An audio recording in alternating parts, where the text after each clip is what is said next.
Eu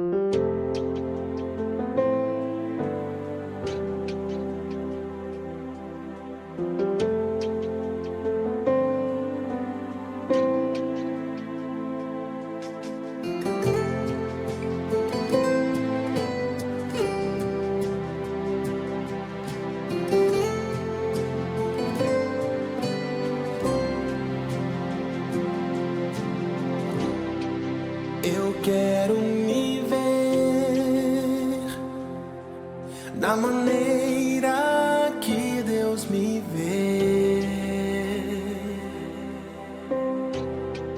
Eu sei que por Ele eu posso e vou refletir Sua glória.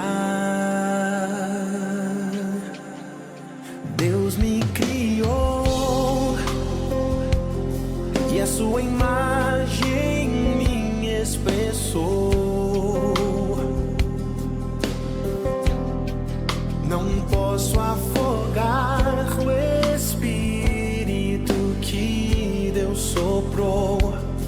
Eu sou a imagem e semelhança do meu Criador. Com amor Ele me criou. Por amor Ele se entregou para restaurar o que se perdeu. Sua imagem e semelhança de Deus.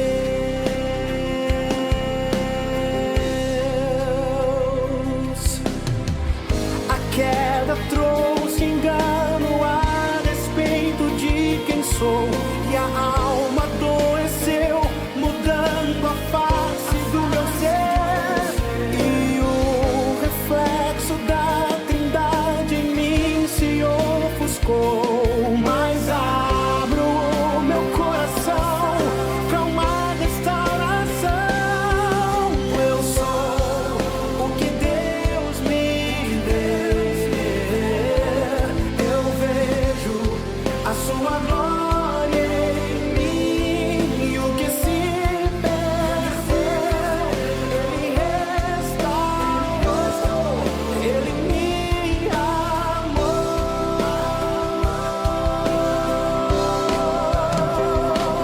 Com amor Ele me criou.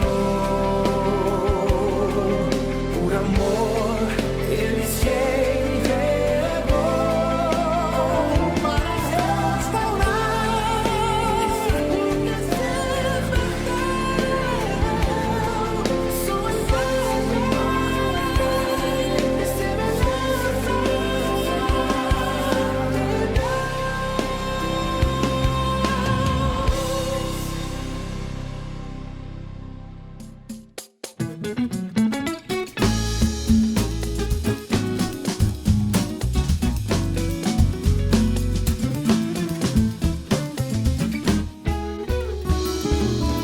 Viemos de longe ou nascemos aqui, somos estrangeiros com filhos nativos. Nós somos identidade de si, nós temos a cidadania do céu, vamos morar onde o lar é eterno.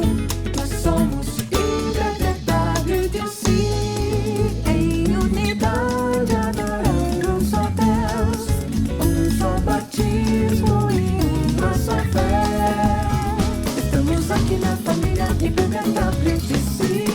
Deus nos escolheu com amor e vivemos para o seu louvor, fazendo a missão, levando paz e adoração em comunhão.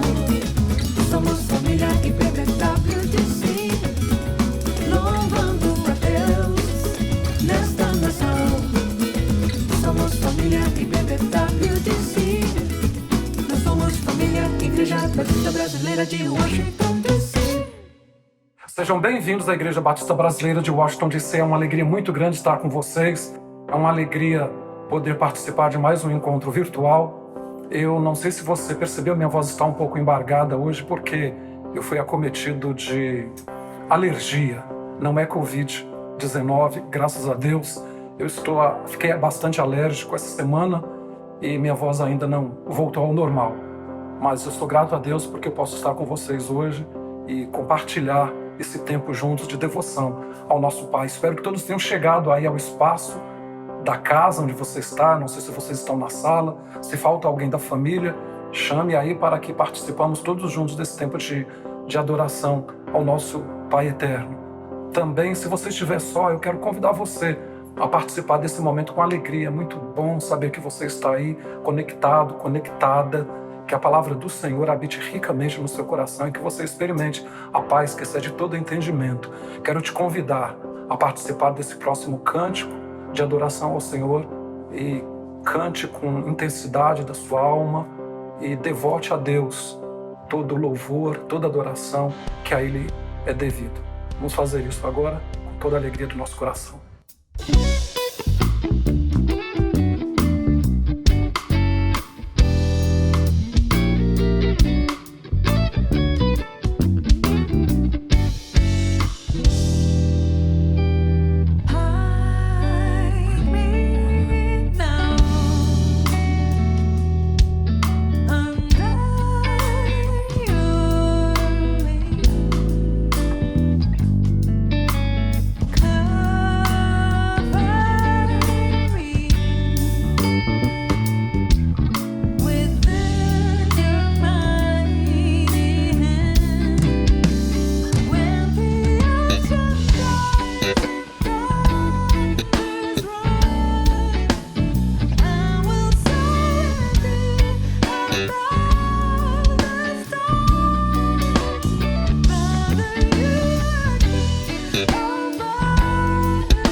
Sou grato a Deus por sua vida, sou grato a Deus pela saúde, pelo trabalho que Ele tem te dado, pela criatividade que Ele tem te dado e pelas oportunidades que o Senhor tem dado a todos nós de ganharmos honestamente o pão de cada dia.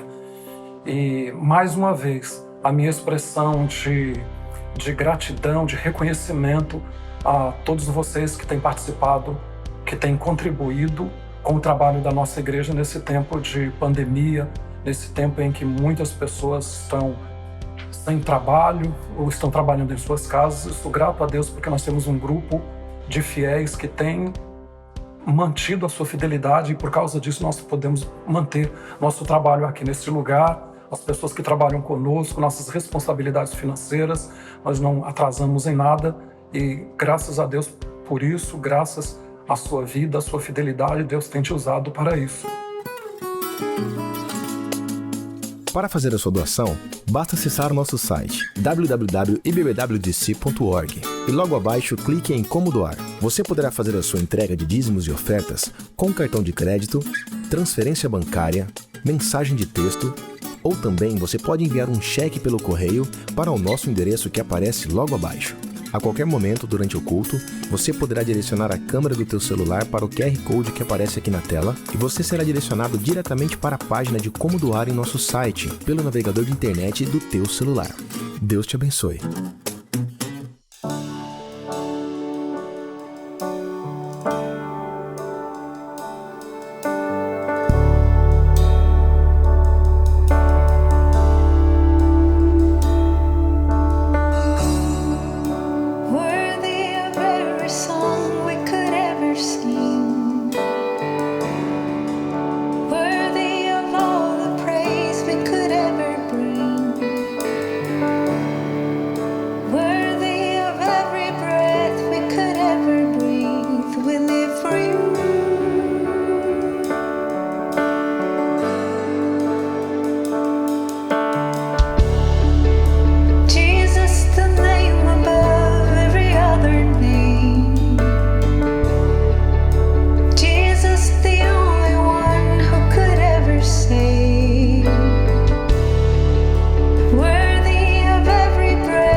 Pai, muito obrigado porque o Senhor tem cuidado das nossas vidas. Obrigado, Pai, pela provisão. Obrigado pela disposição física.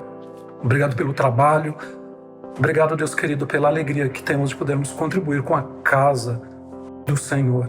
Obrigado, Deus querido, por esse dia. Nós colocamos diante do Senhor esse tempo de culto, esse tempo de devoção. Abençoa, Pai, aqueles que estão enfermos com a bênção da saúde, os que estão sem trabalho com a bênção de um trabalho, aqueles que estão desencorajados com encorajamento, aqueles que estão tristes com alegria, aqueles que estão enlutados com consolo. Nós pedimos, Pai, que o Senhor seja Deus presente, Deus Emanuel, na vida de cada um de nós, de acordo com as nossas necessidades. Mas que em tudo, Pai, nosso coração seja grato ao Senhor. Nós te louvamos porque só o Senhor é digno de louvor e de adoração. No nome do Senhor Jesus, Pai, nós pedimos e agradecemos. Amém.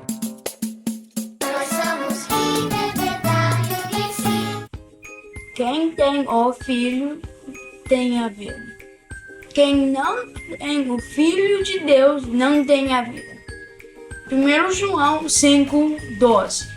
Let us give thanks to God. He gives us the victory because of what our Lord Jesus Christ has done. 1 Corinthians 15:57. When you talk, do not say harmful things, but say what people need. Words that will help others become stronger. Ephesians 4:29. Taste and see that the Lord is good. Blessed the one who takes refuge in him. Psalm 34:8. We walk by faith, not by sight. 2 Corinthians 5:7. No discipline is enjoyable while it's happening. It is painful, but afterwards there will be a peaceful harvest of right living for those who are trained this way. Hebrews 12:11. Mas eu digo, amem os seus inimigos e orem por aqueles que os perseguem. Mateus 5:44. Tchau, gente. Oh, meu Deus, clamei a ti e tu me saraste. Salmos 32. Tchau, gente. Pois o Senhor é bom. O seu amor dura para sempre. E a sua fidelidade não tem fim. Salmo 105. Lord, our Lord, how majestic is your name in all the earth, to set your glory in the heavens. Psalm 8:1. Do everything without grumbling or arguing. Philippians 2:14. No começo, Deus criou o céu e a terra. Gênesis 1:1. John 3:16. For God so loved the world that he gave his only Son, that whoever believes in him should not perish, but have eternal life. John 3:16. Jesus disse, não deixe que o seu coração fique aflito. Creiam em Deus, creiam em mim. João 14:1. Nós somos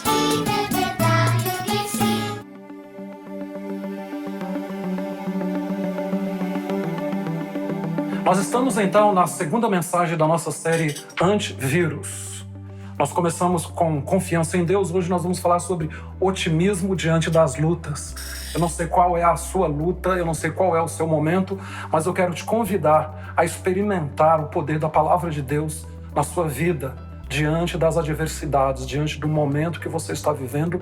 E se você não está vivendo um momento difícil, utilize essa palavra de Deus como medicina preventiva, porque mais cedo ou mais tarde nós estaremos enfrentando algum tipo de luta da vida em que nós vivemos.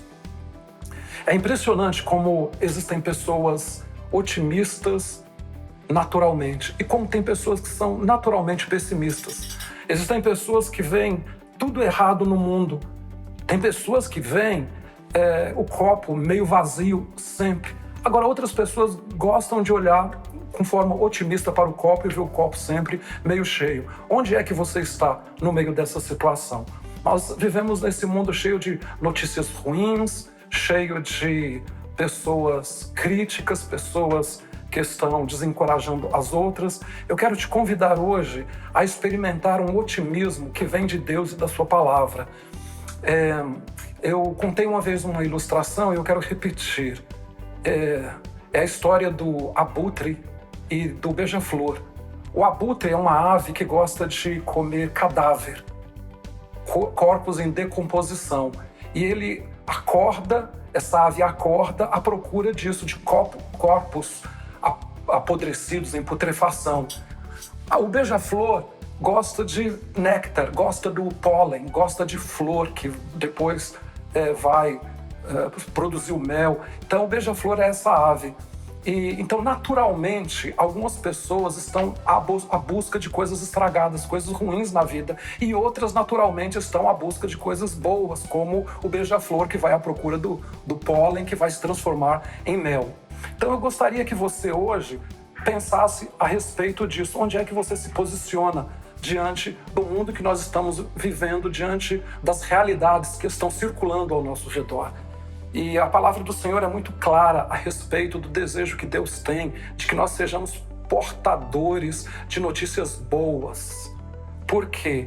Se você é um cristão e é uma pessoa pessimista, isso é uma incoerência, é um paradoxo. Ou você é cristão ou você é pessimista. Porque todo cristão tem que ser otimista. Por que um cristão tem que ser otimista? Porque nós somos portadores do Evangelho. O que é o Evangelho? O Evangelho é a boa nova, é a boa notícia. Se tem algo que as pessoas esperam de nós, é uma boa notícia. Eu não estou dizendo que nós devemos negar as nossas realidades. Eu não estou dizendo que nós devemos fazer de conta que não existem coisas ruins ao nosso redor. Não estou propondo enfiar a cabeça na areia e fingir que não existe nada do lado de fora. Não é nada disso.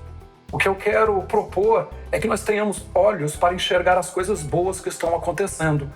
Se existem motivos para sermos otimistas agora, é por causa das oportunidades. Nós estamos, então, vivendo esse momento de pandemia, essa pandemia que está no mundo, no planeta inteiro, do Covid-19. Mas é um tempo de oportunidades. São nessas épocas, nesses períodos, que muitas pessoas descobrem oportunidades, muitas pessoas estão se reinventando, muitas pessoas estão descobrindo novas profissões. Enfim, é um tempo bom de nós exercitarmos a superação, tendo uma visão boa, otimista em relação ao mundo que nós estamos vivendo, em relação à circunstância da nossa vida. Tem coisas ruins? Tem sim. Tem lutas? Tem sim. Mas tem coisas boas acontecendo. Por exemplo, se você está me assistindo agora, tem muita coisa boa acontecendo. Uma delas é que você está vivo, você está viva.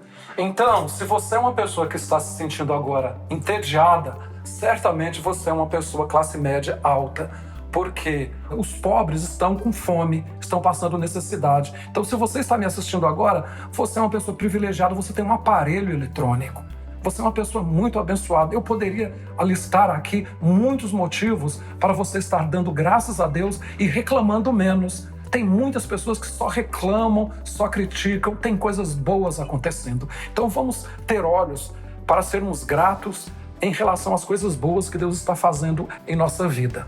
E isso não é por causa daquilo que eu sinto. Então essa é a afirmação que eu gostaria de iniciar. Não sou otimista com base no que eu sinto. Eu sou otimista com base no que Deus diz. Eu não sou otimista com base no que eu sinto ou na minha circunstância, mas eu sou otimista com base naquilo que Deus diz. Eu sou otimista com base em uma verdade. E olha só o que a palavra do Senhor diz em Provérbios 11, verso 27, na nova linguagem de hoje. Quem procura o bem é respeitado, mas quem busca o mal será vítima do mal. Quem procura o bem é respeitado, mas quem busca o mal será vítima do mal.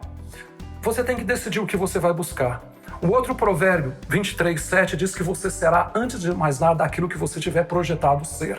Você tem que decidir. Você acordou hoje, você vai viver o resto do dia esperando o quê? Porque aquilo que você espera é o que vai te acometer. Se você espera coisas boas, há uma probabilidade muito grande de que coisas boas venham a acontecer.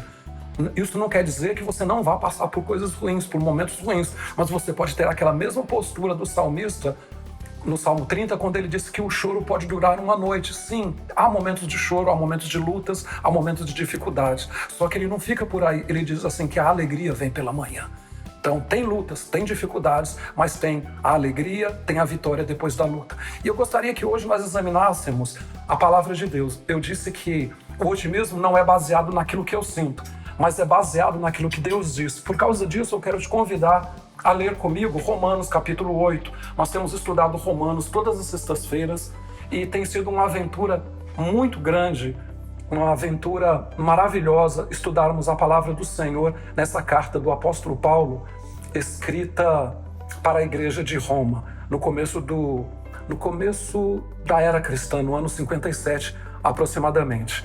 Eu encontrei quase 30 motivos para sermos otimistas só nesses versículos do capítulo 8 de Romanos. Eu poderia dar aqui 30 motivos para sermos otimistas. O problema é que se eu der 30 motivos para você ser otimista, você vai dormir e vai acordar sendo talvez a pessoa mais pessimista do mundo. Por isso eu reduzi dos 30 para 8 motivos. Por que 8? Bom, porque eu achei que fica bonito. Romanos 8, 8 motivos. Só por isso.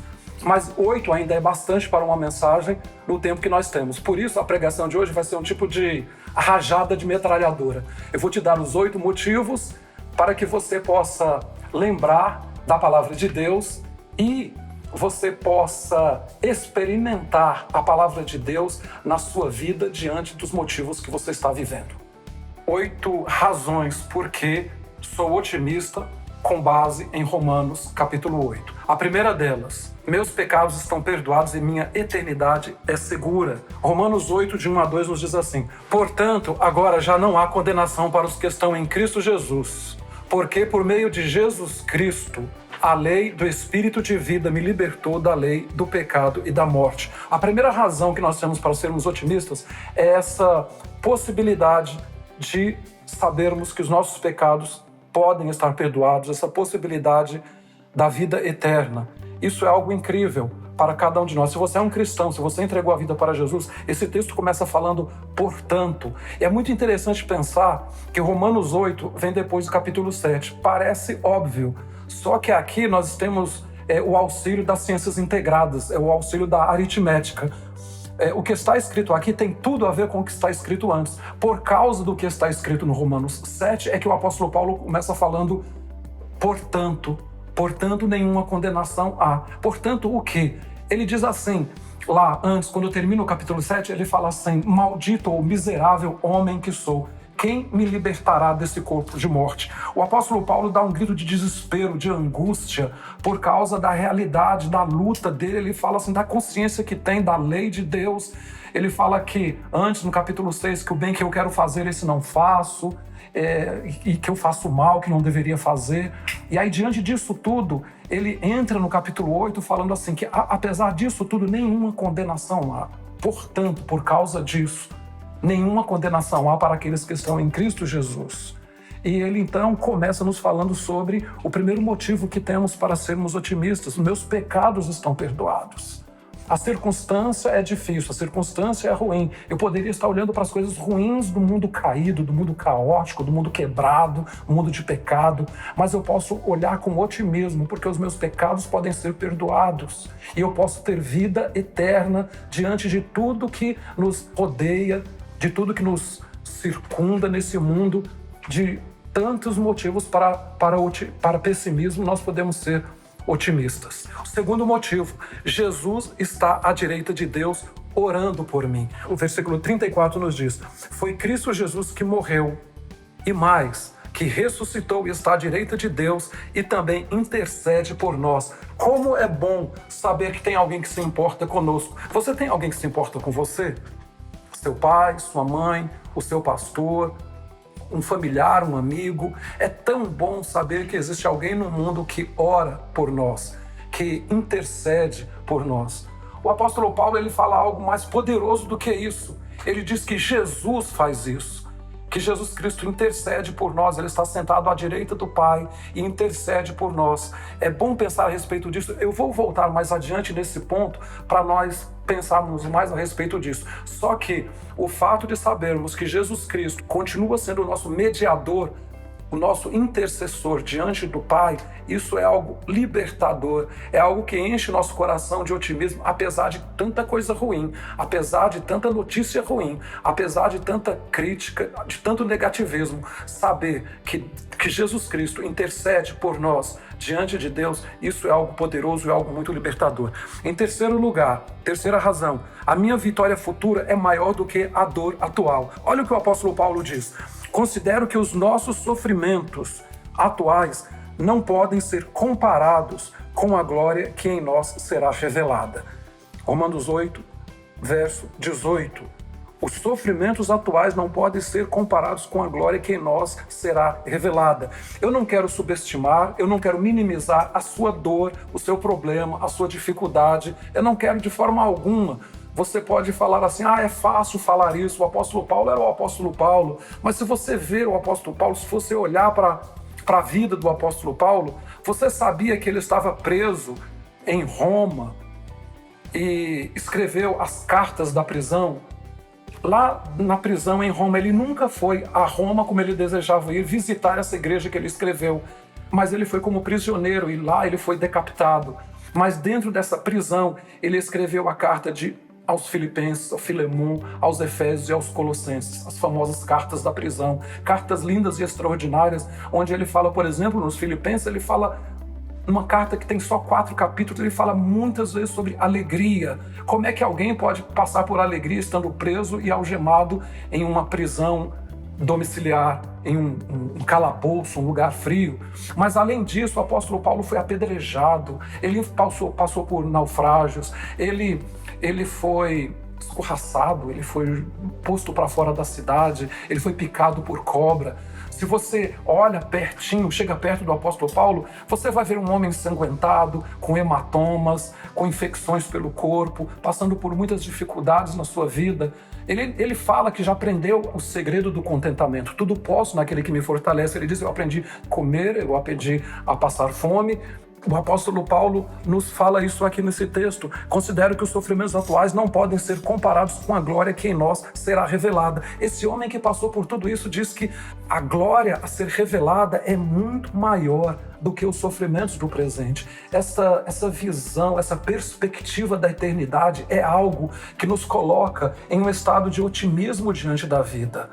O que esse texto está dizendo é que, em relação à eternidade, os nossos sofrimentos, por maiores que sejam, são muito pequenos. Por quê? Porque a Bíblia fala sobre a eternidade. Então, aquilo que te faz chorar hoje não terá poder sobre você lá na eternidade. A perda de um ente querido, a perda da sua própria saúde, tudo isso não terá poder. Lá na eternidade, essas coisas não existirão mais. Então, a glória que será revelada na eternidade é muito maior. E isso então deixa nosso coração cheio de otimismo para enfrentarmos as lutas da vida de cada dia. Quarta razão para eu ser uma pessoa otimista: a minha mente está cheia da paz de Deus. No versículo 6 o apóstolo diz assim: a mentalidade da carne é morte. Ele está dizendo que a natureza carnal e pecaminosa gera morte. Mas ele continua e diz que a mentalidade do Espírito é vida e paz. Eu tenho 2 opções. Ou eu carrego a minha mente com aquilo que traz vida, ou eu carrego a minha mente com aquilo que traz morte, que traz destruição. A minha natureza carnal procura aquilo que mais cedo ou mais tarde vai se transformar em morte. O salário do pecado é a morte. É o que a palavra do Senhor nos diz. Mas a nossa mente pode ser lavada pela água da palavra do Senhor, de acordo com Efésios capítulo 5, verso 26, lavagem pela água da palavra de Deus. Nós podemos ter a nossa mente, a nossa natureza pecaminosa lavada e purificada pela palavra do Senhor. Como é que isso acontece? Na leitura da palavra do Senhor, a vida devocional, eu posso experimentar o que esse ponto, essa razão me ensina. A minha mente está cheia da paz de Deus. E essa paz que o texto nos fala não é o shalom. O shalom é a bênção de Deus, é tudo de bom que tem da parte de Deus. Mas essa paz é a palavra eirene, que significa tranquilidade, harmonia, que significa ausência de violência, de tumulto. Eu posso experimentar esse estado de tranquilidade quando a minha mente está povoada com as verdades da palavra de Deus. Isso é tremendo, é extraordinário. quando nós estamos ocupando a nossa mente, a palavra do Senhor traz para nós sempre uma mensagem de esperança. A palavra do Senhor não faz vista grossa às lutas da vida, mas a palavra do Senhor sempre nos leva para um caminho de vitória, um caminho de superação diante das lutas da vida. A palavra do Senhor sempre nos leva para o triunfo que vem em Jesus e na fé no nosso Senhor Jesus Cristo.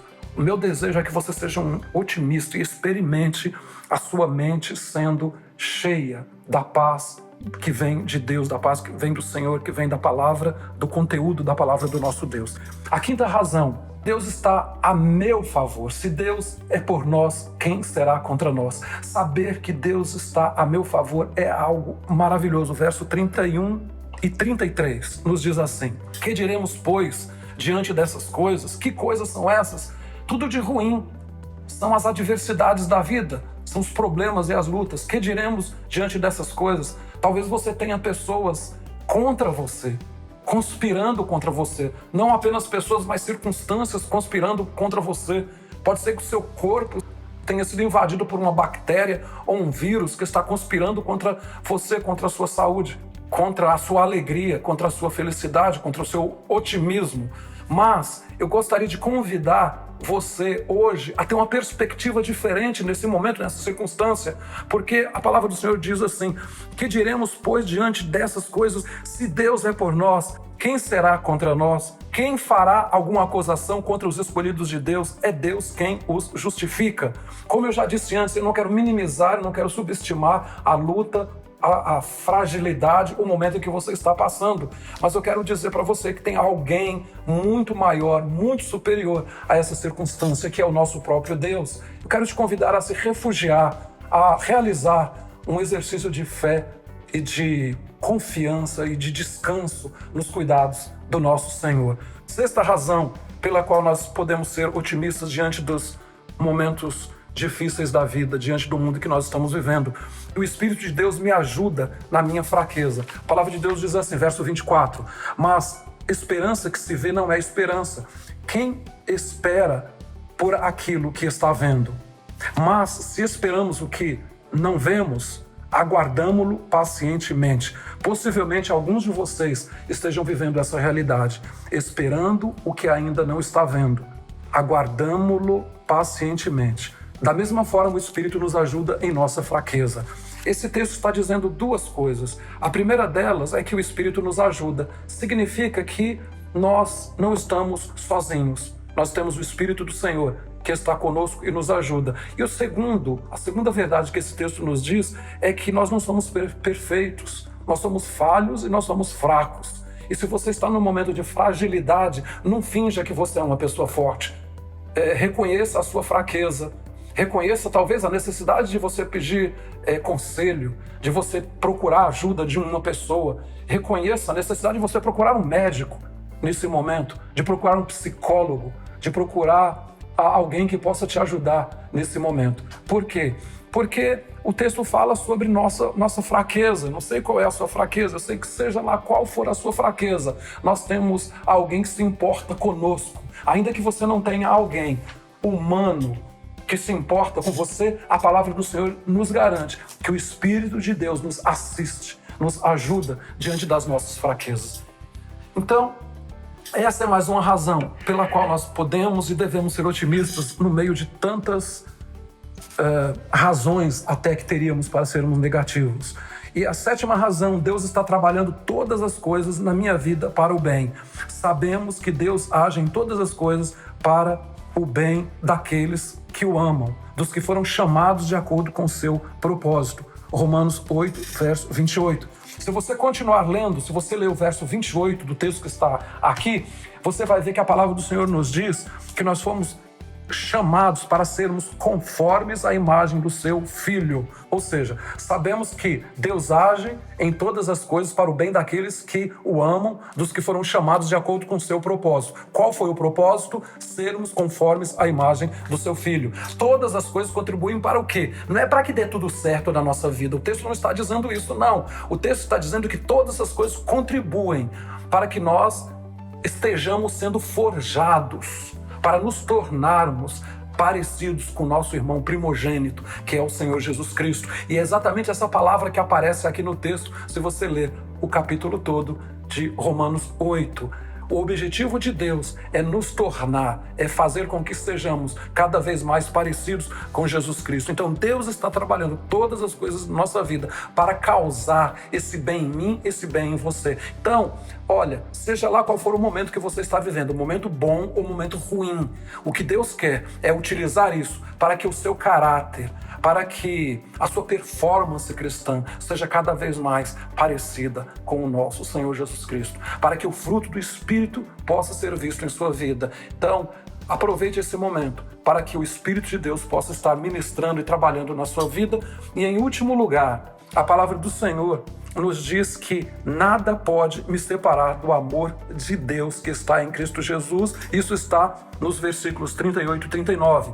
Pois estou convencido de que nem a morte, nem a vida, nem os anjos, nem demônios, nem o presente, nem o futuro, nem quaisquer poderes, nem altura, nem profundidade, nem qualquer outra coisa na criação será capaz de nos separar do amor de Deus que está em Cristo Jesus, o nosso Senhor. Nada, absolutamente nada pode nos separar, seja lá qual for a luta, seja lá qual for a circunstância. Possivelmente você já passou por momentos na sua vida em que você pensou assim: eu não vou conseguir passar por isso. Então eu quero te convidar agora a dar uma olhada no retrovisor da sua vida, dar uma olhada no passado. Lembre-se de um momento no passado em que você passou por algo, talvez uma enfermidade sua, de um filho, uma filha, de um ente querido, e que talvez o médico tenha dito assim: olha, nós fizemos tudo o que nós poderíamos fazer e não há mais o que nós podemos fazer, e parecia que tudo estava perdido, e de repente alguma coisa alguma coisa sobrenatural, surpreendente aconteceu e que reverteu toda a história. Quantos de nós já passamos por isso? Se você é um cristão, uma cristã já há algum tempo, você já deve ter vivenciado isso, o socorro presente de Deus na hora da angústia. Você estava em um momento de impasse, em um momento difícil, em que parecia que tudo iria dar errado. De repente Deus mandou o socorro, Deus mandou a ajuda, Deus trouxe a libertação, a provisão, aquilo que você precisava naquele momento. Então você tem aí 8 motivos para ser otimista diante das lutas da vida. 8 motivos, muito mais. Se você ler com atenção Romanos capítulo 8, você vai encontrar muito mais motivos. Mas eu creio que esses são suficientes para que você experimente uma vida com uma qualidade muito melhor do que a maioria das pessoas estão experimentando. Não por causa do que você sente, não por causa da circunstância. Isso não é uma questão de palavra de afirmação, não é questão de autoajuda, mas isso tem a ver com aquilo que Deus diz, que a palavra de Deus diz. Isso está relacionado com uma verdade, a verdade que é a palavra do nosso Deus. Que essa palavra te abençoe, que essa palavra prospere na sua vida, nesse momento, não apenas hoje, não apenas nessa semana, mas todos os dias da sua vida. Eu quero te convidar então a orar comigo nesse momento. Eu quero orar por você. Eu quero orar para que você experimente essa realidade de Deus nos dias que temos pela frente. Pai, muito obrigado pela tua palavra, obrigado pela vida do apóstolo Paulo, obrigado, Deus querido, porque já são mais de 2000 anos desde que esses escritos foram enviados para a igreja de Roma, e a palavra do Senhor continua falando ao nosso coração. Como essa palavra é atual, como essa palavra é pertinente a cada um de nós nesse momento, onde quer que estejamos, aqui nos Estados Unidos, no Brasil, na Europa, em qualquer lugar do mundo, essa palavra é poderosa. Obrigado, Deus querido, pela energia que o Espírito Santo coloca nessa tua palavra. Eu te peço, Pai, que o Senhor visite de forma especial cada pessoa nesse momento, no lugar onde estiver. Que essa palavra possa trazer salvação, não apenas da circunstância, mas salvação em relação à vida eterna. Obrigado pelo sacrifício de Jesus Cristo na cruz. Obrigado, Pai, porque o Senhor tinha tudo para estar contra nós, mas o Senhor é a favor de nós. Muito obrigado, Deus querido, porque a ira do Senhor foi aplacada diante do sacrifício do Cordeiro, diante do sacrifício de Jesus Cristo. Muito obrigado por isso. Eu peço, Pai, que a palavra do Senhor seja bálsamo, seja remédio, seja refrigério para a vida daqueles que precisam disso agora. Peço a Deus querido que o Senhor abençoe o restante desse dia, abençoe, Pai, a semana que está para começar. Muito obrigado, Pai querido, porque nós temos o Senhor a quem recorrer. Obrigado porque nós não estamos sozinhos, ainda que não tenhamos, Pai, um amigo, um parente por perto. Nós sabemos, Pai, que o Senhor está conosco. Sabemos, Pai, que o Senhor também intercede por nós. Muito obrigado, Deus querido, pela ressurreição. Obrigado por sabermos, Pai, que o túmulo está vazio, que a cruz está vazia, mas o trono está ocupado. Obrigado, Pai, porque o Senhor está reinando. Obrigado porque o Senhor reina, porque o Senhor é soberano e porque nós servimos o Senhor. Obrigado, Pai, porque nós podemos entrar na sala do trono e podemos falar com aquele que está sentado no trono. Nós te agradecemos, Pai, e pedimos o nome eterno e poderoso do Senhor Jesus, que vive e que reina hoje para todos sempre. Amém.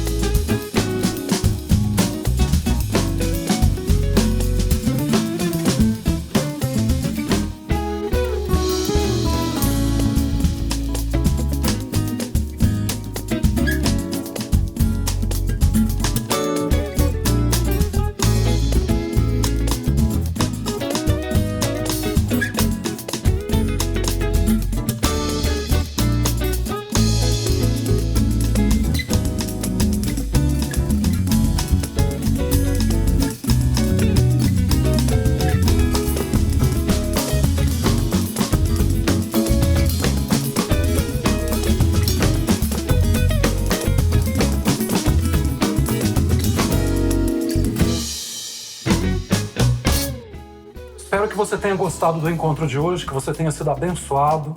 Eu espero que você esteja experimentando a ação e o poder da palavra de Deus na sua vida nesses dias todos. Que esse tempo que você devota durante a semana, no domingo, seja útil para as suas lutas no meio da semana. Hoje nós falamos sobre otimismo diante das lutas. Eu não sei qual é a sua luta, mas que a palavra do Senhor seja uma arma poderosa para você derrotar e ser vitorioso em todas as lutas, em todos os desafios.